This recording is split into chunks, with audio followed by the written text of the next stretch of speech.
अर्थव्यवस्था के विस्तार में हमारे बैंकिंग सेक्टर की बहुत बड़ी भूमिका होती है। आज भारत उन देशों में से एक है जहां का बैंकिंग सेक्टर सबसे मजबूत माना जाता है। लेकिन 9 वर्ष पहले ऐसी स्थिति नहीं थी। जब सत्ता का स्वार्थ राष्ट्र हित पर हावी होता है, तब कैसी बर्बादी होती है, कैसा विनाश होता है। देश में कई उदाहरण हैं।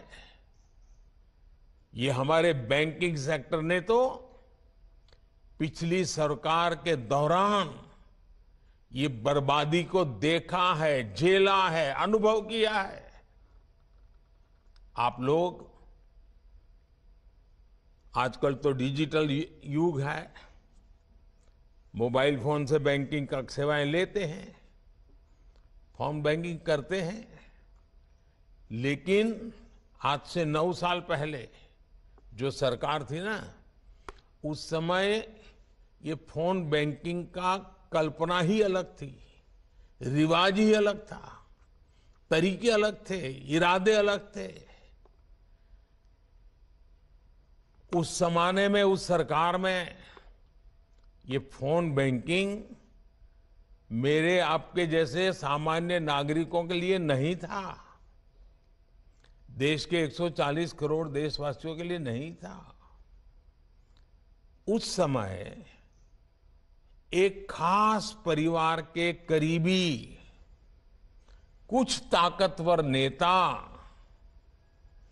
बैंकों को फोन करके अपने चहेतों को हजारों करोड़ रुपए का लोन दिलवाया करते थे।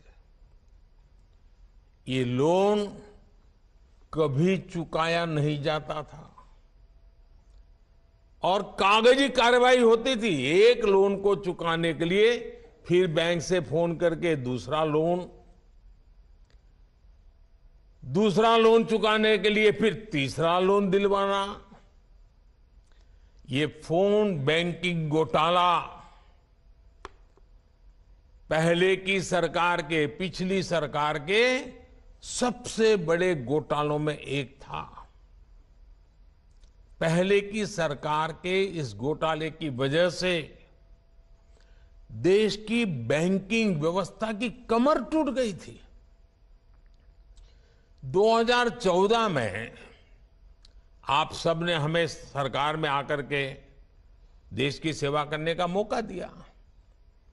2014 में सरकार में आने के बाद हमने इस स्थिति से बैंकिंग सेक्टर और देश को मुसीबतों से निकालना एक के बाद एक कदम उठा करके काम शुरू किया।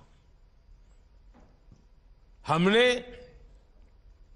सरकारी बैंकों के मैनेजमेंट को सशक्त किया, प्रोफेशनलिज्म पर बल दिया। हमने देश में छोटे छोटे बैंकों को जोड़कर बड़े बैंकों का निर्माण किया।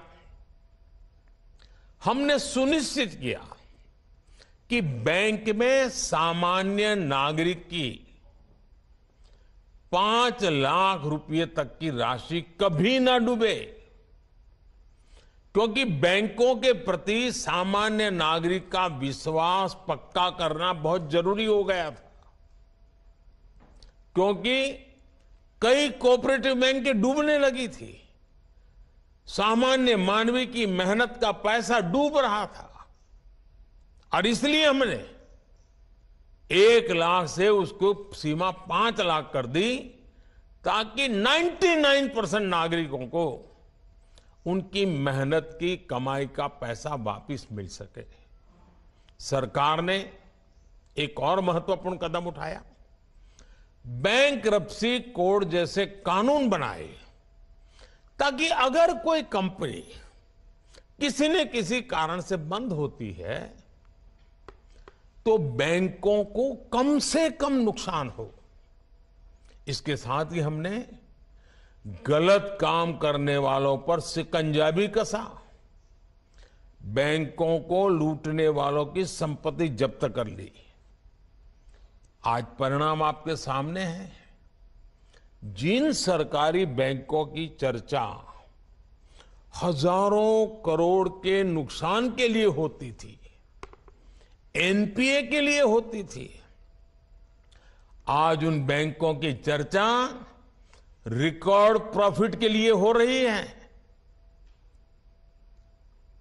साथियों, भारत का मजबूत बैंकिंग सिस्टम और बैंक के प्रत्येक कर्मचारी, उनका काम पिछले 9 साल में सरकार के विजन के अनुकूल जो उन्होंने काम किया है, वो हम सभी के लिए गर्व का विषय है। बैंक में काम करने वाले सभी मेरे कर्मचारी भाई बहनों ने इतनी मेहनत की, संकट में से बैंकों को बाहर लाए, देश के अर्थतंत्र विकास में अग्रसर होकर के भूमिका निभाई। और इन बैंक कर्मचारियों ने, बैंक के लोगों ने कभी भी मुझे और मेरे विजन को न नकारा न निराश किया। मुझे याद है जब जनधन योजना शुरू हुई तो जो पुरानी सोच वाले लोग थे वो मुझे सवाल पूछते थे, गरीब के पास तो पैसे नहीं, वो बैंक खाता खोल के क्या करेगा, बैंकों पे बर्डन बढ़ जाएगा, बैंक का कर्मचारी कैसे काम करेगा। भांति भांति के निराशाएं फैलाई गई थी।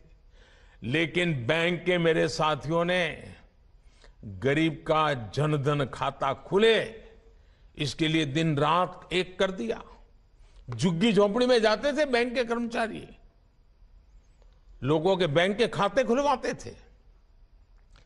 अगर आज देश में करीब 50 करोड़ जनधन बैंक खाते खुले हैं तो इसके पीछे बैंक में काम करने वाले हमारे कर्मियों का परिश्रम है, उनका सेवा भाव है। ये बैंक कर्मियों की मेहनत है जिसकी वजह से सरकार कोरोना काल में करोड़ों महिलाओं के बैंक खातों में सीधे पैसे ट्रांसफर कर पाई।